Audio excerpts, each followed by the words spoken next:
पर कृपा राम की होई, ता पर कृपा करहि सब कोई। जा पर कृपा राम की होई, ता पर कृपा करहि सब कोई। राम आए हैं हमारे, राम आए हैं, राजा राम आए हैं हमारे, राम आए हैं। धन्य धन्य पावन धरा जहां विराजे राम, राम काज सब हो रहे लेकर राम का नाम। सबका मन उल्लासित है, थोड़ा थोड़ा भावुक भी, क्योंकि अब जो दिवाली आई है वैसी तो कभी नहीं आई।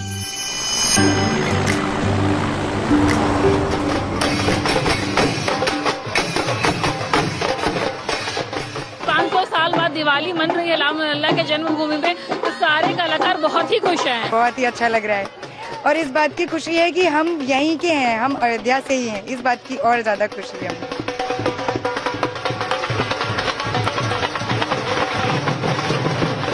हर दृश्य नयाभिराम है, क्योंकि 500 बरस बाद मंदिर में विराजे राम हैं।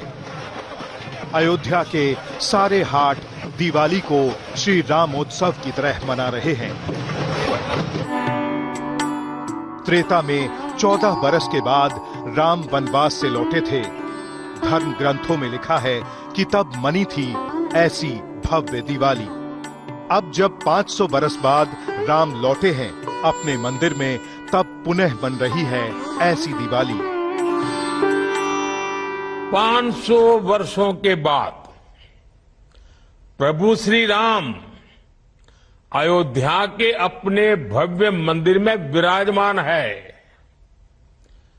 और उस भव्य मंदिर में विराजमान होने के बाद ये पहली दीपावली है। हम सभी बहुत सौभाग्यशाली हैं जो ऐसी विशेष खास भव्य दिवाली के साक्षी बनेंगे। इस संयोग को कोई क्या बखान करे कि श्री राम के बाल रूप के साथ दीपों का उत्सव मनाने का वो अवसर मिल रहा है जो त्रेता में भी अयोध्या वासियों को नहीं मिला होगा।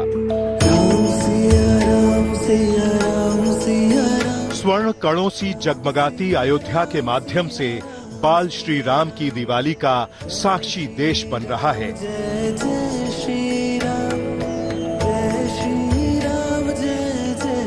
संपूर्ण सृष्टि में जहां जहां श्री राम के चरण पूजक हैं, वो इन पुनीत पलों का पुण्य प्राप्त कर रहे हैं। अयोध्या का आतिथ्य सबका स्वागत कर रहा है। ऐतिहासिक है ये दिवाली, अलौकिक है ये दिवाली, अद्भुत है ये दिवाली, क्योंकि ये दिवाली है श्री राम वाली।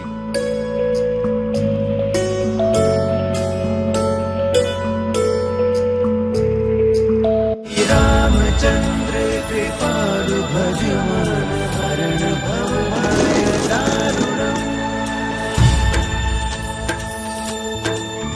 श्री रामचंद्र कृपालु भजमान हरण भव भय दारुणम्।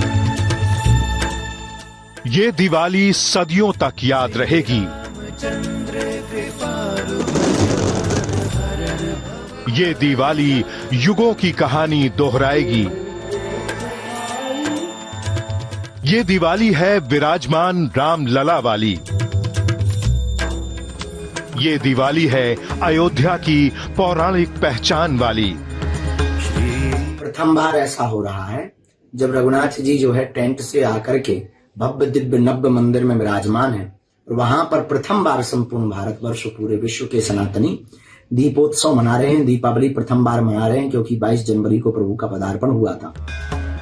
अयोध्या ने कई दिवालियां देखी, खामोश सूनी राजनीतिक वनवास सहती दिवालियां भी देखी। फिर 2017 के बाद दीपोत्सव के साथ जगमगाती दिवालियां भी देखी। पिछले बरस की उत्साह से भरी दिवाली भी देखी, लेकिन वो दिवाली श्री राम के आगमन की प्रतीक्षा वाली थी। ये दिवाली श्री राम की स्तुति वाली है, गर्भगृह से उनके दर्शनों वाली है, साक्षात समक्ष अनुभवों वाली दिवाली है। रामायण में वर्णित है कि त्रेता की अयोध्या का वैभव देवों के देव इंद्र की राजधानी अमरावती से भी कहीं अधिक था। आज की अयोध्या की दिव्यता उसी वैभव का प्रतिरूप लगती है। चौक चौराहे राम नाम की महिमा से सुसज्जित हैं। सड़कों पर लगे वंदन बार श्री राम की आरती उतारते प्रतीत होते हैं। 2019 में सुप्रीम कोर्ट ने अपने ऐतिहासिक निर्णय से श्री राम मंदिर निर्माण का मार्ग प्रशस्त किया था। अगस्त 2020 को प्रधानमंत्री मोदी ने मंदिर की नींव रखी और निर्माण प्रारंभ हुआ। जनवरी 2024 को मंदिर के गर्भगृह में श्री राम लला विराजमान की प्राण प्रतिष्ठा हुई। मंदिर में श्री राम लला के विराजते ही सैकड़ों साल से चली आ रही राम भक्तों की प्रतीक्षा पूरी हुई और पूरी दुनिया में उत्सव मनाया गया। इसके बाद से हर पर्व पर अयोध्या सजती है। श्री राम मंदिर की पूजा से एक संदेश निकलता है। इस बार स्वच्छता और पर्यावरण का संदेश है। 3 दिवसीय दीपावली उत्सव में अयोध्या मगन है। राजा राम की नगरी उल्लासित है। दुनिया के कई देशों से लोग अयोध्या पहुंच रहे हैं ये देखने के लिए कैसी इस बार दिवाली श्री राम लला वाली। बहुत अच्छा है। अयोध्या नगरी बिल्कुल राम की नगरी सजी हुई है। आज पहली बार प्राण प्रतिष्ठा के बाद ये दिव्य दीपोत्सव मनाया जा रहा है। वास्तव में हर अयोध्यावासी आह्लादित है। भगवान राम का दिव्य मंदिर बनने के बाद आज पहली बार महाआरती में सम्मिलित होने का हम लोगों को गौरव प्रदान किया गया और इस गौरव के हम लोग साक्षी बने। हम जन्मभूमि के बाद जब उद्घाटन के बाद ये हमारा पहला दीप महोत्सव होगा। हम बहुत ज्यादा एक्साइटेड हैं। इसका पार्ट होना प्राउड फील हो रहा है कि मंदिर बनने के बाद हम पहला दीपोत्सव। अयोध्या के प्रबंधों ने पर्व को महापर्व बना दिया है और श्री राम के प्रति श्रद्धालुओं की आस्था ने अयोध्या के कोने कोने को तीर्थ। ने जो कहा था वह तो करके दिखा दिया। अब अयोध्या की बारी है। अयोध्या को फिर से अपने आप को साबित करने की बारी है।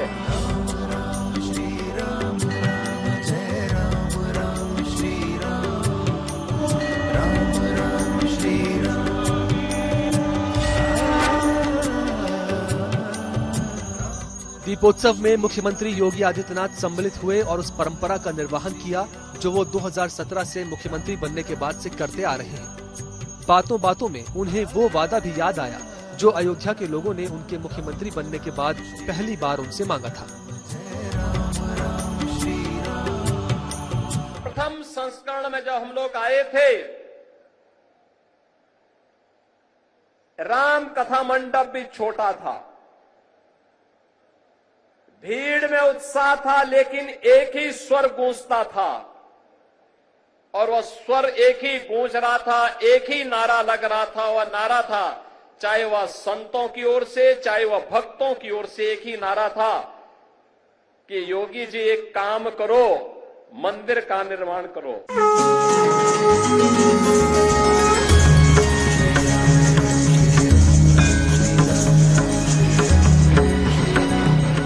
2017 से 2024 तक 8 वर्षों में अयोध्या का परिदृश्य पूरी तरह बदल चुका है। अब पूरी अयोध्या ही राम का मंदिर है। अयोध्या का कोना कोना विकास की नई कहानी कह रहा है। दिवाली पर दमकती अयोध्या का सच सिर्फ इस पर्व पर जलती जगमगाती बत्तियां ही नहीं है, बल्कि 31,000 करोड़ की वो योजनाएं हैं जिन्होंने अयोध्या की काया पलट कर रखी है।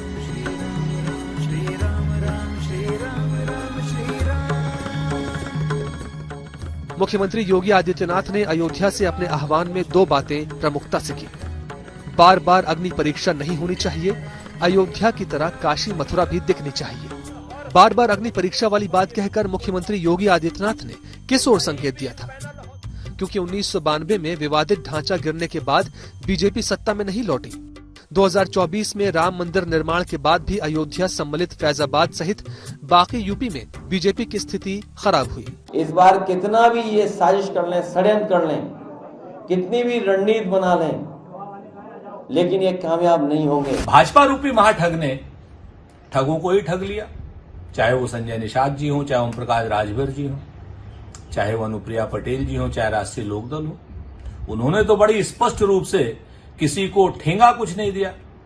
एक उंगली हमारे ऊपर उठाएंगे तो 3 उंगलियां आपके ऊपर उठेंगी भारतीय जनता पार्टी वालों। सावधान रहिए, जनता है, ये पब्लिक है, सब जानती है। अयोध्या के साथ जब उन्होंने मथुरा काशी का भी उल्लेख किया तो यहाँ से अयोध्या की सियासत ने अब नई करवट ले ली है। योगी आदित्यनाथ का एक नारा इन दिनों काफी चर्चाओं में है, जिसके बाद ये माना और कहा जा रहा है कि ये हिंदुत्व की सियासत का नया अध्याय है।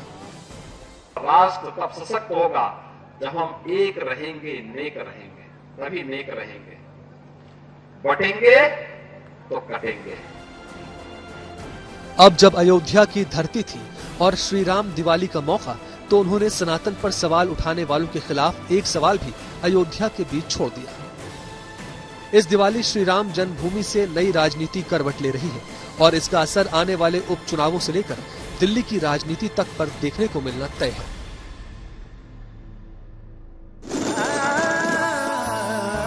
श्री रामचंद्र कृपालु भजमान हरण भव भय दारुणम्।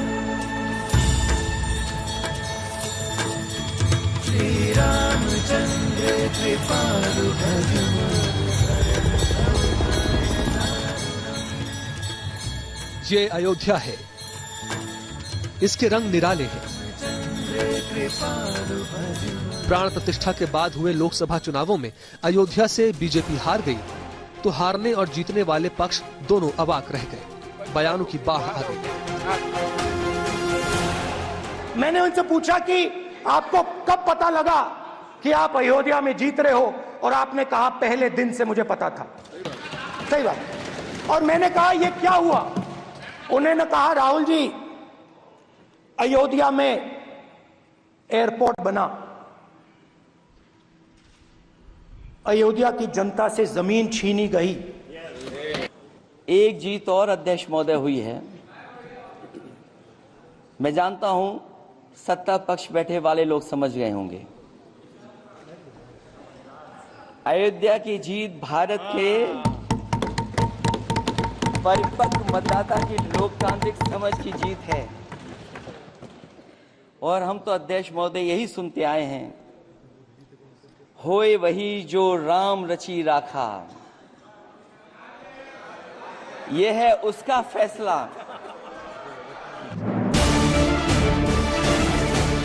राजनीति के निशाने पर बीजेपी आई और आम लोगों के निशाने पर अयोध्या। हार का गुस्सा अयोध्या पर निकाला जाने लगा, लेकिन अयोध्या तो श्री राम की नगरी है, लांछन भी मर्यादा से सहती है। भारतीय जनता पार्टी और भी सीटें हारती उत्तर प्रदेश में। आप जब अयोध्या का नाम ले रहे हैं, अयोध्या की जनता का मैं धन्यवाद देता हूं। अयोध्या की जनता का दुख दर्द आपने भी समय समय पर देखा होगा। उन्हें जो उम्मीद थी वहां की जनता को, जिस तरह के सरकार का कामकाज था, लोगों को मुआवजा नहीं दिया सही जमीन का, लोगों के साथ अन्याय किया, आपने मार्केट की कीमत से जमीनें नहीं ली उनकी। जब लैंड एक्विजिशन करने के लिए आप चले तो आपने दबाव बना करके, झूठे मुकदमे लगा करके उनसे जमीन छीन ली। आप किसी पुण्य काम के लिए आप गरीबों को उजाड़ रहे हैं। तो इसीलिए मैं समझता हूं अयोध्या और आसपास की जनता ने भारतीय जनता पार्टी के खिलाफ मतदान किया।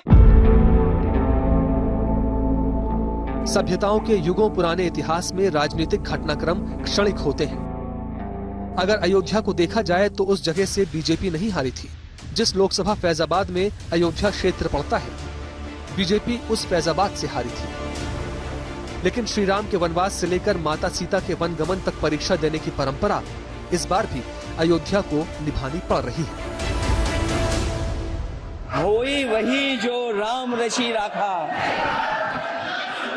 ये है उसका फैसला जिसकी लाठी में नहीं होती आवाज, जो करते थे किसी को लाने का दावा, वो हैं खुद किसी के सहारे के लाचार। जहां भगवान श्री राम का मंदिर भव्य मंदिर 500 वर्षों के बाद निर्माण कराते हैं और बड़े बड़े एयरपोर्ट और रेलवे स्टेशन बड़े विकास का निर्माण कराते हैं, तो कहीं न कहीं जो जनता के बीच में मैं पहली बार कह चुका हूं, भ्रम पैदा किया है। जनता ने साफ साफ अयोध्या में जनादेश दे दिया कि राम के व्यापारी हैं भाजपा वाले और इंडिया गठबंधन राम की पुजारी है। विधायक ने, किसी बड़े नेता ने, चाहे वो जिला स्तर का रहा हो चाहे अन्य स्तर का रहा हो, और किसी ने यह भितरघात किया है। जहाँ पे उन्होंने राम मंदिर प्रतिष्ठा किया, उसी लोकसभा क्षेत्र से बीजेपी की हार हुई।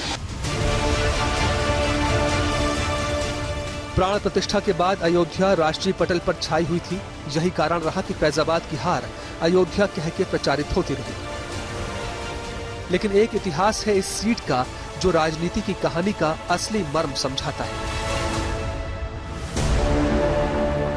1985 में जब बीजेपी राम मंदिर का संकल्प लेकर राष्ट्रीय राजनीति में छाई हुई थी, उस समय भी फैजाबाद के सांसद कांग्रेस के निर्मल खत्री थे। 1989 में बीजेपी का असर काफी बढ़ चुका था। तब फैजाबाद से भारतीय कम्युनिस्ट पार्टी के मित्रसेन यादव अयोध्या से सांसद चुने गए। 1991 में फैजाबाद सीट बीजेपी को मिली और विनय कटियार सांसद बने। 1996 में भी विनय कटियार ही बीजेपी से सांसद रहे। 1998 में समाजवादी पार्टी से मित्रसेन यादव फिर जीत गए। 2004 में मित्रसेन यादव बीएसपी से सांसद बने। 2009 में कांग्रेस के निर्मल खत्री ने फैजाबाद सीट जीत ली। 2014 और 2019 में बीजेपी के लल्लू सिंह यहां से सांसद रहे। 2024 में समाजवादी पार्टी के अवधेश प्रसाद फैजाबाद से सांसद बने। अयोध्या की परीक्षाएं अभी बाकी हैं, क्योंकि 2024 के लोकसभा परिणामों के बाद देश की राजनीति ही बदल चुकी है। इसी अयोध्या में पड़ती है विधानसभा मिल्कीपुर। मिल्कीपुर से विधायक थे अवधेश प्रसाद, तो फैजाबाद से सांसद बन गए और अब इस सीट पर होना है उपचुनाव। हालांकि 9 सीटों पर उपचुनावों से मिल्कीपुर उपचुनाव को तकनीकी कारणों से अलग रखा गया है, लेकिन राजनीति है तो मिल्कीपुर का मुद्दा गर्म है। आज 4.5 महीना हो गया इस्तीफा दिए। अब उसी समय भारतीय जनता पार्टी के जो उम्मीदवार हमसे हारे थे, उन्होंने एक रीट दायर किया था। तो जब हमने इस्तीफा दे दिया तो उनको चाहिए था कि अपनी रीट वापस कर लेते, लेकिन अफसोस है कि 4.5 महीना हो गया रीट वापस नहीं किया था, केवल ये कि चुनाव के डर से। और जब चुनाव डिक्लेयर हुआ तो उसमें आया कि मुकदमा न्यायालय में है। अब न्यायालय में रिट दायर करने के लिए गए, लेकिन न्यायालय में प्रोसीजर चलता है, नियम चलता है, कानून चलता है और एस्टेब्लिश रूल चलते हैं। मिल्कीपुर में बीजेपी की जीत का उत्तरदायित्व खुद योगी आदित्यनाथ ने अपने कंधों पर ले रखा है। अखिलेश भी इस सीट पर जीत हासिल करके लोकसभा की जीत को पुख्ता करना चाहते हैं। राजनीति नए रूप में कुछ दिन बाद फिर दिखेगी। फिलहाल अभी श्री राम की नगरी में दीपों का उत्सव है।